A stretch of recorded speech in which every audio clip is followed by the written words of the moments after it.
არის 2-3 ადამიანის დაკავებას.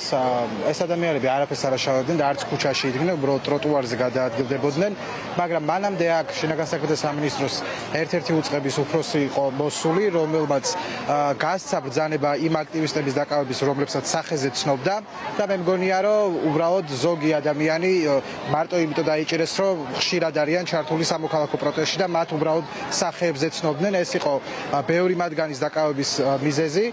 შეეხება თვითონ პროცესს, როგორც ყოველთვის იქცეოდნენ ველურად, არც ქალებს ინდობდნენ, არც ბიჭებს და რაღაცა ფიზიკურ ძალასაც იყენებდნენ, როგორც შევიათ ხოლმე. ყოველდღიურად ფაქტიურად მტკიცდება ის და უფრო მყარდება რეჟიმი და ის დიქტატურა, რასაც ვერ ბრუნვით ამდენი ხანია და ზუსტად ამ რეჟიმის გამყარების კიდევ ერთი მცდელობა ვნახეთ დღეს რუსთაველზე, სადაც არაპროპორციული ძალა იყო მართლა გამოყვანილი და ძალიან მცირე რიცხოვანი პროტესტის მონაწილეებიც კი, ანუ ამ მონაწილეებიდან 20 ადამიანზე მეტი წაიყვანეს უბრალოდ გზის გადაკეტვის გამო და ხვალდაზე გზის გადამკეტი ადამიანიც აღარ იქნება, ვფიქრობ საქართველოში თუ არ გამოვხიზდით და დროზე თუ არ გავეცით პასუხს აი ამ პოლიციურ რეჟიმს, რასაც დღით დღე ამყარებენ, ხო? ყველა არის ძალის გამოყენებით დაკავებული, ყველა არის აყვანილი არა გზიდან, არამედ საფეხმავლო გზიდან, სადაც ქვეითები მოძრაობენ.